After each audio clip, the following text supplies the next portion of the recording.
Bonjour et bienvenue à votre bulletin de nouvelles de la Haute-Gaspésie, une présentation de Télévision Haute-Gaspésie et du journal L'Avantage gaspésien. Mon nom est Dominique Fortier et j'ai le plaisir cette semaine d'accueillir en studio mon collègue Matthew Lalonde-Terrien en remplacement de Frédéric Deroy. Alors bonjour Matthew. Salut Dominique. Toujours un plaisir de te retrouver. Toujours un plaisir de revenir en studio. Alors on s'est bien rendu, pas trop de neige, il fait beau aujourd'hui. Ah, il fait très beau. Il y a juste une petite tranchée devant la maison, mais bon, c'est avec la neige qui a accumulé, on comprend qu'on ne va plus tout déneiger. Effectivement, on fait avec. Et on va commencer immédiatement avec un sujet qui t'interpelle personnellement, la politique. Ah oui! Alors évidemment, dans toute la tourmente entourant l'affaire SNC-Lavalin, avec le premier ministre Justin Trudeau et son Parti libéral, on a eu droit à des démissions. Mme Philpott qui a quitté le Conseil du Trésor, Mme Wilson-Raybould au ministère de la Justice. Alors, on s'entend que... Deux gros ministres. Là. Deux gros ministres, oui. Alors, peut-être pour les gens à la maison, nous expliquer brièvement c'est quoi l'affaire SNC-Lavalin. Brièvement. L'affaire SNC-Lavalin, c'est du trafic d'influence et aussi beaucoup de corruption, ce qui s'est passé dans les pays du Maghreb où SNC-Lavalin a fait affaire. Avec la Libye, d'ailleurs. Avec la Libye, le colonel Kadhafi. Kadhafi. C'est ça, en plein ça, sous le régime Kadhafi. C'était des choses qui étaient courantes à l'époque, connues. Les mœurs ont changé, on sait, depuis une dizaine d'années. Les firmes d'ingénierie sont sous la loupe. Donc, ce qui est arrivé aussi, c'est que certaines firmes d'ingénierie sont très près de certains partis politiques. L'affaire SNC-Lavalin est une affaire où le premier ministre serait intervenu directement auprès de la procureure générale pour influencer la décision des juges, pour pas qu'il n'y ait de procès. Le Canada anglais, beaucoup chialent sur ce fait-là parce que ça fait perdre des emplois au Québec. Au Québec, tu as même des nationalistes québécois qui détestent Trudeau, qui défendent l'affaire parce qu'ils ont peur qu'on perde les 9000 emplois au Québec. Mais ceci étant dit, c'est surtout une affaire de justice.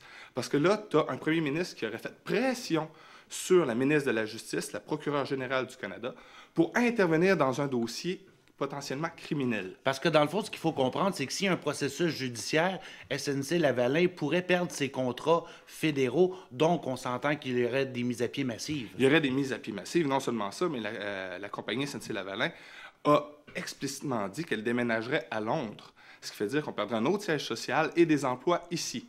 Ce qui arrive aussi au niveau des emplois, c'est que présentement, il ne faut pas oublier qu'on est dans une pénurie de main-d'œuvre. Je ne veux pas être plate pour les emplois qu'ils ont présentement, mais des pertes d'emplois, on en subit souvent, et des compagnies comme ça qui ont des contrats publics seraient simplement remplacer les emplois au lieu de travailler pour SNC-Lavalin. Admettons qu'il y aurait des poursuites, travailleraient pour une autre compagnie de construction. Les emplois ne seraient pas perdus, mais il y aurait un temps de réadaptation. Oui, parce que les contrats resteraient. Les contrats restent là, donc il y a toujours une demande pour ces travailleurs-là. Donc, les gens disent que c'est pour protéger 9000 emplois. C'est pas vrai, c'est un argument plutôt fallacieux et rapide. Mais ce qui arrive aussi dans ce dossier-là, pourquoi est-ce qu'on entend tant parler des deux ministres démissionnaires, c'est qu'ils ont démissionné pour des raisons d'éthique et de moralité. Ce qui est très, très nouveau, si on peut dire, dans ce genre de conflit-là. Si on se rappelle, sous Harper, c'était assez incisif. Dès que ça brassait avec ses ministres, il prorogeait le Parlement et ça finissait là. Les journalistes n'avaient plus accès à poser des questions et on prorogeait le Parlement peut-être pendant un mois. Je crois qu'il a fait ça 2 fois pendant qu'il était là. On en revenait, on était sur de nouvelles dynamiques et les ministres avaient disparu et avaient changé. Donc aussi, on a une crise de leadership de la part de notre premier ministre. Et là rentre la responsabilité ministérielle, c'est-à-dire que si tu es un ministre, tu dois te suivre ton premier ministre. Donc c'est pour ça que la plupart des autres ministres restent tranquilles. Ce n'est pas nécessairement une peur de perdre leur emploi en tant que ministre, qui, oui, peut influencer, mais c'est surtout qu'en tant que ministre, tu as une responsabilité ministérielle, que l'on appelle, que je répète, pour dire que tu dois rester avec ton premier ministre pour ne pas paraître, disons, faible devant le monde. C'est à ça que ça sert. Et en même temps, j'imagine qu'il doit quand même y avoir une espèce de jeu de coulisses. On sait que les élections s'en viennent. Alors, des ministres ou des députés qui sont déjà à l'aise dans leur siège en ce moment, qui ont bien gagné leur circonscription, on ne veut pas montrer une division au sein du parti et risquer de se faire battre aux prochaines élections. Et Mathieu, ça m'amène justement à notre angle local. Oui. Les deux députés de la Gaspésie, soit Rémi Massé dans Avignon, Métis, Matane-Matapédia et Diane Leboutier en Gaspésie. Les deux sont venus soutenir Justin Trudeau en disant qu'ils ont toujours confiance en leur chef. Responsabilité ministérielle, comme je parlais. Exactement. Mais ce qui arrive aussi, c'est que Rémi Massé il a passé sur une fesse gauche. Excusez-moi l'expression, mais c'est la division du vote avec Jean-François Fortin et le Bloc qui a permis à Rémi Massé de passer. Si on calcule le vote du Bloc perdu auprès du parti que Jean-François Fortin avait amassé à l'époque, il n'aurait jamais passé. Lui, il est sur la corde raide. Tandis que de l'autre côté, ça va dépendre des candidats qu'on nous présente pour Mme Leboutillier. Mme Leboutillier a très bien passé contre un député qui était présent, M. Philippe Thune, qui était connu. Point ici, parce qu'il y a un redécoupage de la carte qui a fait que ici on n'avait pas les mêmes députés à l'époque. C'est une nouvelle circonscription pour nous en Haute-Gaspésie. Mais on ne sait pas encore qui va se présenter pour le NPD. Et les conservateurs, on a déjà Jean-Pierre Pigeon. M. Jean-Pierre Pigeon qui a dit qu'elle allait se présenter. Tout est fait en bonne et due forme. Donc, c'est de savoir comment ça va jouer pour Mme Leboutillier. Le fait qu'on s'en va en élection et qu'elle donne beaucoup d'argent ces temps-ci, on va même en parler tout à l'heure, démontre peut-être qu'elle a peur, parce qu'il y a eu beaucoup de critiques, même au sein même du Parti libéral de la Gaspésie, via qu'elle était très absente et qu'elle ne faisait pas grand-chose, et des critiques même en partir de la ville, surtout au fait que c'est la ministre responsable, pas du Trésor, excusez-moi, du Revenu national. Revenu national, merci beaucoup, et qu'elle était en charge aussi du dossier des Panama Papers. Et si on a suivi un peu ce dossier-là, c'est un dossier qui a été traîné. On ne fera pas de spéculation sur les proches du Parti libéral qui étaient dans les Panama Papers, mais si on compare avec les autres pays qui ont été pris, le Canada est le cancre des pays qui ont réussi à aller chercher l'argent volé à nos impôts, qui d'ailleurs était supposément, selon Justin Trudeau, en début de campagne, une de ses priorités était d'aller chercher l'argent des paradis fiscaux. Pourtant, on apprend avec le scandale des Panama Papers que ça n'a pas du tout été le cas. Et c'était la job de Mme Leboutillier. Donc, tout dépendra comment ses adversaires politiques prendront la chose, mais elle pourrait être en mauvaise posture. Et pour terminer sur ce sujet-là, peut-être te citer justement nos deux députés lorsqu'on leur a posé la question par rapport à leur confiance à Justin Trudeau. Mme Leboutillier a déclaré « J'ai confiance en M. Trudeau, j'ai confiance en mes collègues qui sont autour de la table et j'ai confiance aux députés. On va continuer à faire ce qu'on fait depuis 3 ans et demi, travailler pour les Canadiens. En politique, le problème, c'est lorsqu'il ne se passe rien, on ne peut rien dire. Alors actuellement, il se passe des choses. » Et on ne peut rien dire. Effectivement, puisqu'il y a un processus derrière ça. Mais si on parle justement hier, l'ancien bras droit de M. Trudeau, je ne sais pas si vous avez suivi, mais il a dit complètement le contraire de l'ancienne procureure générale. Oui. Mais la différence entre les deux, c'est sur le serment.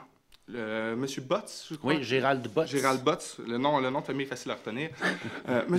Botts, lui, n'a pas été sous serment, ce qui fait en sorte qu'il ne pourra jamais être accusé de parjure, contrairement à l'ancienne ministre. D'accord. Et justement, heureusement qu'il n'a pas fait ça, parce que ce matin, du bout des lèvres, Justin Trudeau a avoué qu'il y aurait eu pression de son entourage et aurait invité les ministres qui avaient des peurs à son bureau, ce qui est encore un manque de leadership, parce que tu n'attends pas qu'on vienne te voir. Tu vas voir les autres avec un certain leadership, si on peut dire. Effectivement. Et ça va être intéressant à suivre, justement, avec l'approche des élections. Est-ce que le gouvernement Trudeau va réussir à se dépêtrer de ce scandale-là?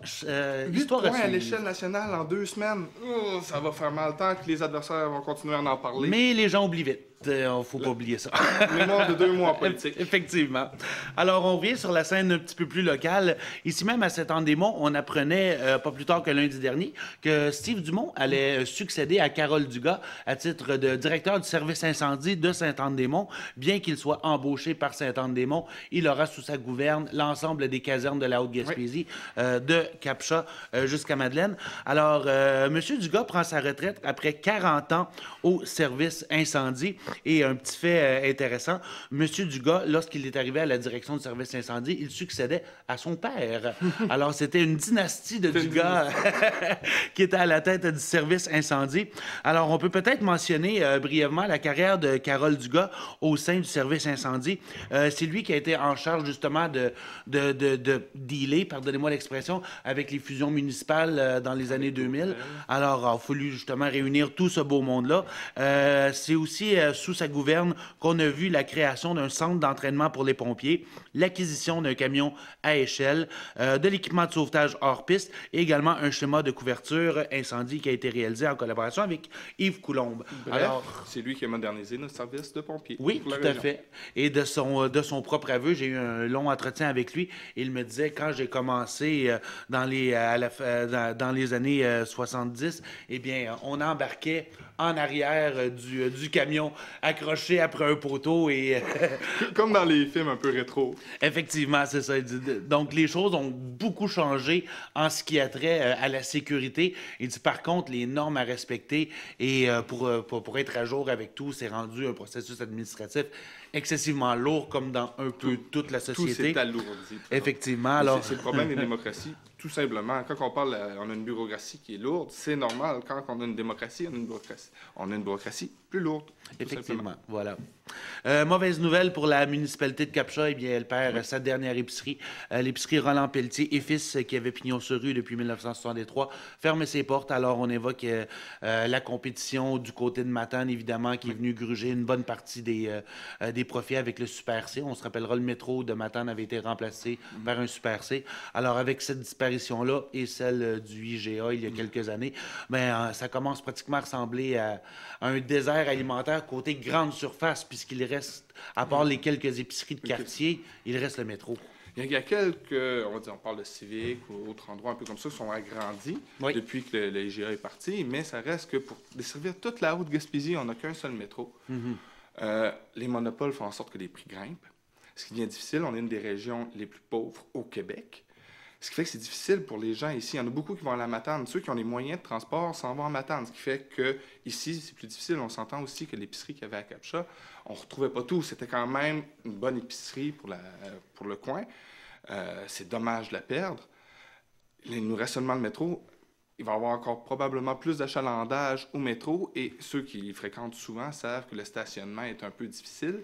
Ben, on peut aussi craindre peut-être des ruptures de stock plus fréquentes, du moins... Je m'en allais là-dessus. Du moins, le temps de s'adapter à la situation et voir la nouvelle affluence. La nouvelle affluence.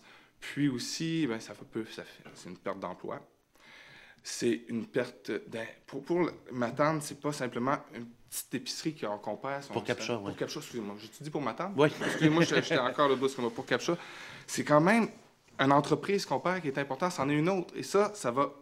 C'est l'effet papillon ou boule de neige, si vous préférez, parce qu'à long terme, ça va créer d'autres petites pertes comme ça. Les gens vont se dire, bon, ben, on n'a plus d'épicerie ici, on n'a plus ça. Ça peut influencer des gens à soit repartir d'où ils viennent, parce qu'on essaie beaucoup d'attirer les gens, mais toutes ces petites choses-là qu'on perd année après année. Moi, ça vient...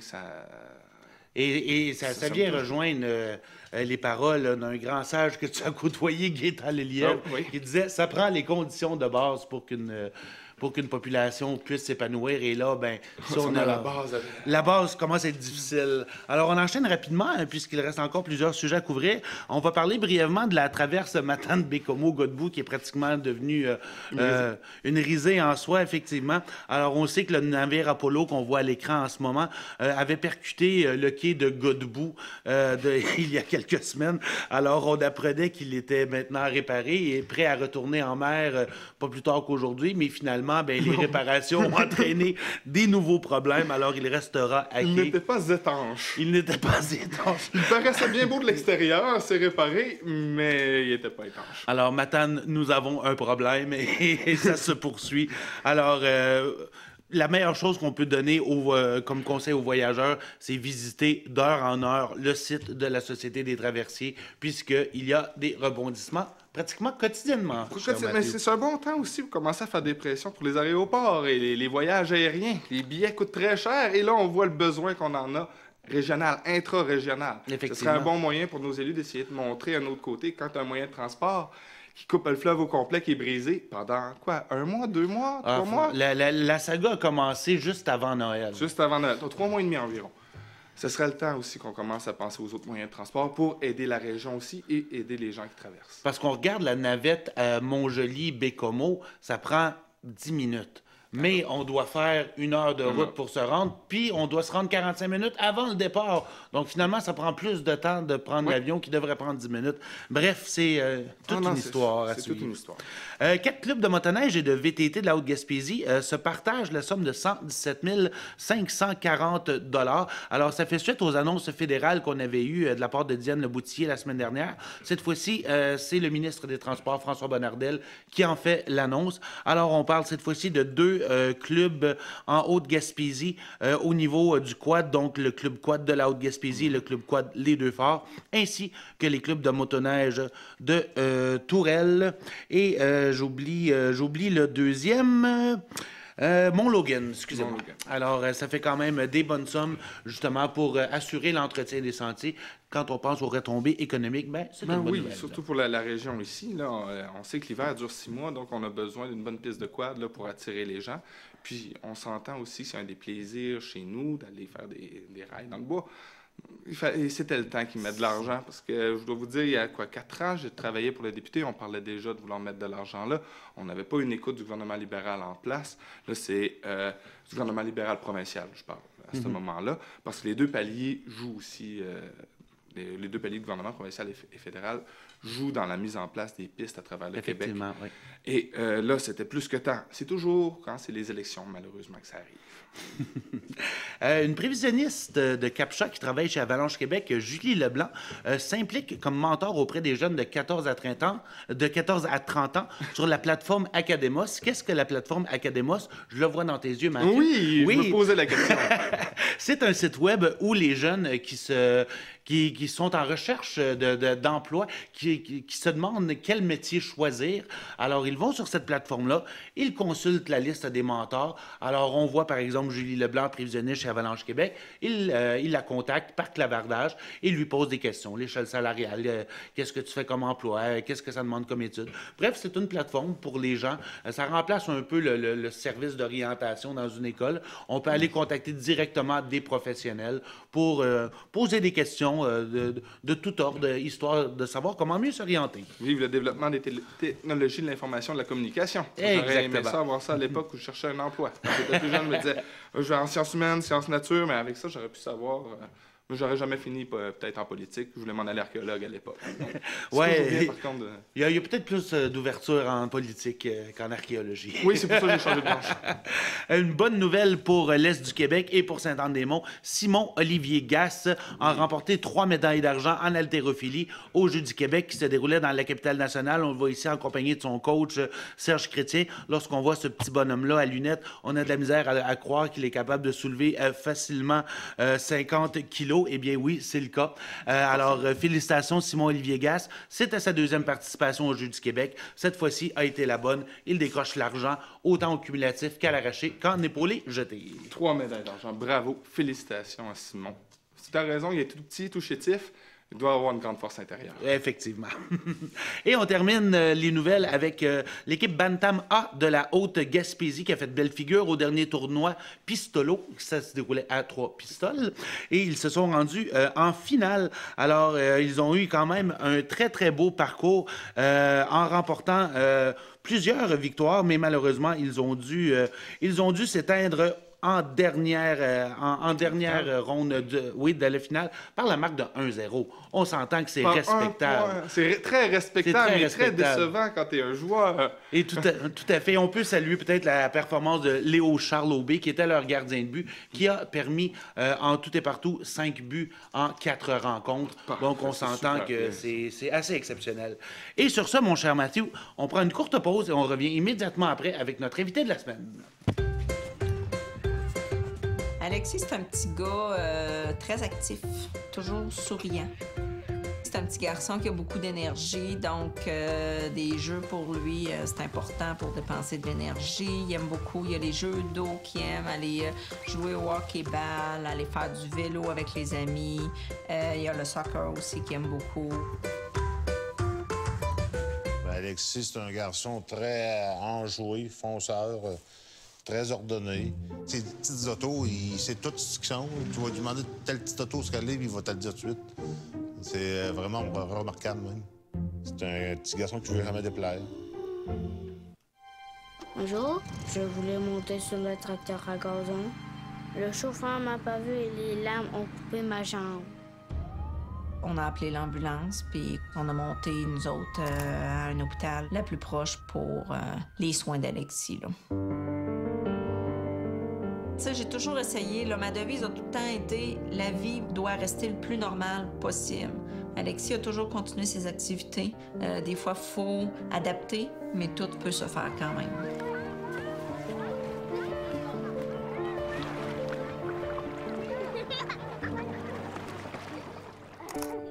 L'Association des amputés de guerre, c'est rien que du bien. Je pense que pour avoir eu ça, je sais pas si on serait rendu à ce point-là. Puis c'est les ressources humaines que tu vas chercher. Tu vois du monde comme Alexis, puis à d'autres stades. Puis ça fait du bien de les voir persister de même, puis qu'ils se débrouillent très bien dans la vie, là. Un accident comme celui d'Alexis, ça n'arrive pas juste aux autres. Un petit moment d'inattention et c'est fait. J'ai un message pour tous les enfants. On doit toujours rester loin des tracteurs à gazon parce que c'est dangereux. Jouez prudemment. Alors, nous sommes de retour à votre bulletin de nouvelles de la Haute-Gaspésie et nous sommes maintenant à la partie entrevue de notre émission. Alors, j'accueille en studio Mme Monique Caron du Centre Louise-Amélie. Bonjour, Mme Caron. Bonjour. Et Mathieu, je te poserai la question, qu'est-ce qui se passe le 8 mars? C'est le show de femmes, mais je crois qu'il est remplacé cette année. Oui, la Journée internationale des femmes. Mme Caron, vous êtes ici pour nous parler de ça.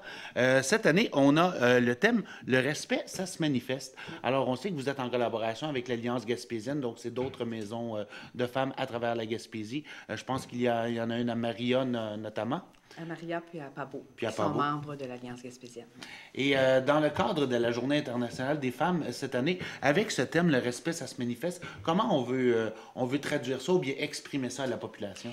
Bien, l'Alliance gaspésienne a choisi d'émettre une lettre d'opinion pour les médias, mais on a également écrit à certaines élues, dont la ministre de la Santé, Conditions féminines, justice, donc des ministres interpellés par le phénomène des violences conjugales masculines, pour leur rappeler certains éléments sur lesquels on souhaiterait que le respect se manifeste pour les femmes, mais aussi plus spécifiquement en ce qui a trait au dossier des violences conjugales masculines. Alors, on espère que cette voix-là sera entendue. On a quelques élus qui déjà nous ont fait signe qu'elles avaient bien reçu notre missive. Et justement, on parle du respect dans toutes ses formes. Est-ce qu'on a l'impression qu'on a quand même fait des avancées au fil des dernières années, ou bien c'est un combat qu'on ne devrait même plus avoir aujourd'hui? Bien, je dirais oui et non. Ouais. C'est à la fois oui et à la fois non. Oui, il y a eu des avancées de fait dans la quête de l'égalité entre les femmes et les hommes. Il reste du chemin à faire toutefois. Et d'un autre côté, malgré certaines avancées, on sait aujourd'hui, par exemple, qu'il y a des services pour les femmes violentées. On sait qu'il y a des réflexions particulières qui se tiennent au gouvernement concernant, entre autres, les violences conjugales et les violences sexuelles. On a vu, entre autres, Tout le monde en parle il y a quelques semaines, les 4 élus des 4 principaux partis. C'est pas mal une première là, que les partis choisissent de travailler en commun pour cette cause-là. Toutefois, il y a aussi ce qui vient contrebarrer un petit peu certaines avancées, c'est la montée aussi du discours masculiniste antiféministe qui prétend à tort à la symétrie des violences conjugales, donc les femmes seraient aussi violentes que les hommes, sinon plus, etc. Alors que les données officielles en matière de sécurité publique démontrent année après année le contraire. Qui perd la vie au Québec aux mains d'un ex, bien, ce sont les femmes. Ou d'un conjoint actuel, là, mais souvent ça se vit au moment de la rupture. Alors, il y a toujours cette lutte-là qui reste à mener pour une défense pleine et entière des droits des femmes, une défense pleine et entière de celles qui subissent les violences de leurs conjoints, qui ont besoin de services, qui ont besoin d'être crues, d'être entendues, mais il y a ce contre-discours-là qui essaie de nous amener sur d'autres terrains pour dire, bien, c'est pas si grave que ça, les hommes aussi. Oui, il y a des hommes qui peuvent subir des violences dans le contexte conjugal, on n'a jamais nié ça, sauf que c'est un peu l'exception qui confirme la règle. Puis l'exemple que j'utilise souvent, je vais vous la servir.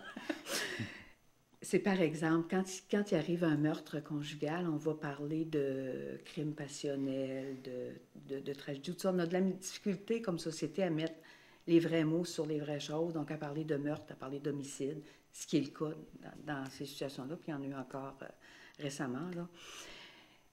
Je compare ça un peu. Qu'est-ce qui fait que socialement, c'est si difficile de mettre les vrais mots sur les bonnes choses?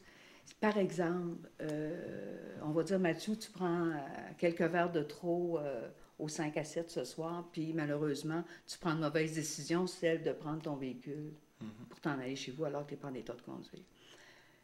Tu as un accident, il y a quelqu'un qui en décède. Jamais quelqu'un va lever le drapeau pour dire « Oh mon doux, qu'est-ce qui fait qu'il boit autant? As-tu eu une enfance malheureuse? Est-ce qu'il est stressé actuellement? Est-ce qu'il a perdu sa job? Mon Dieu, qu'est-ce qui se passe? Qu'est-ce qui s'est passé pour que cet homme-là soit dans une détresse telle qu'il a choisi de boire puis qu'il a tué quelqu'un? Non, il va être accusé comme il se doit parce que c'est un crime, c'est un geste criminel. En violence conjugale, quand il arrive un meurtre, on essaie de voir, on cherche de justifier, socialement, dans le fond, la responsabilité du côté de la victime, d'une part. Est-ce qu'elle l'avait quitté?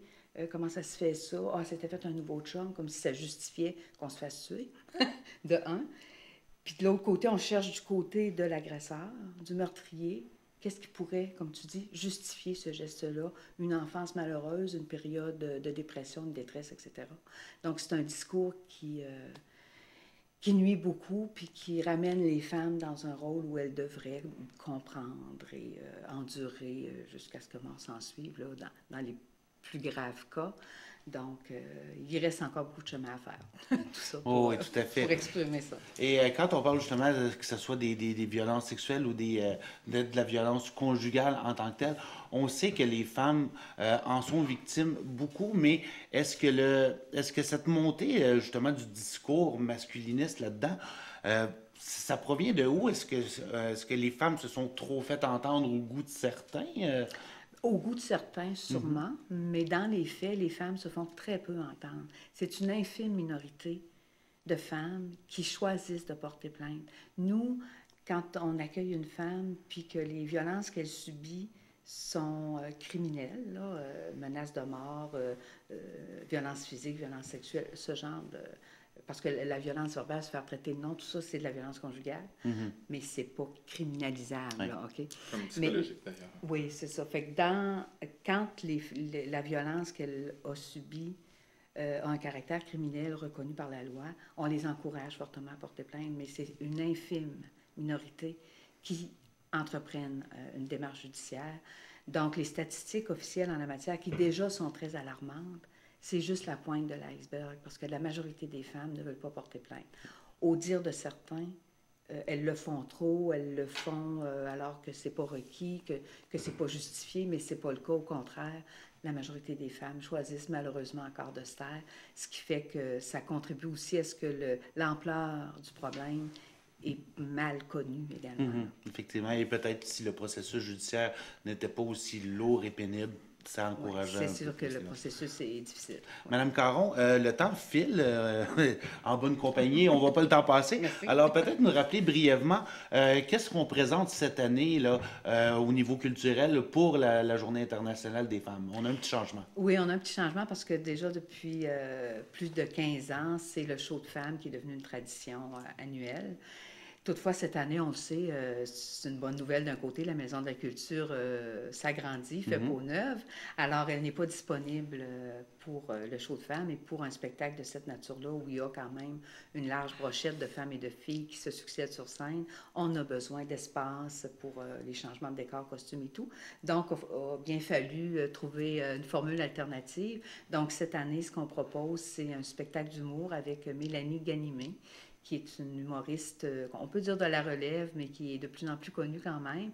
Et le spectacle ne se fait pas demain, le 8 mars, là, mais se fait le 14 mars prochain, parce que c'était question de pratique, parce qu'elle est dans la région, elle est à Gaspé le 15. Alors, ça est présenté à Exploramer en formule 5 à 7. C'est un petit peu la signature du Centre Louise-Amélie, cette formule-là, parce qu'on aime bien offrir des petites bouchées, tout ça, là, dans nos événements. Donc, c'est chez Exploramer, le 14 mars, formule 5 à 7. Les billets sont au coût de 20 $. Et ne manquez pas ça, parce qu'elle est vraiment très, très drôle. On aura beaucoup de plaisir. Allez voir sur YouTube quelques extraits. Elle peut être assez abrasive. Donc, son spectacle s'appelle Brut.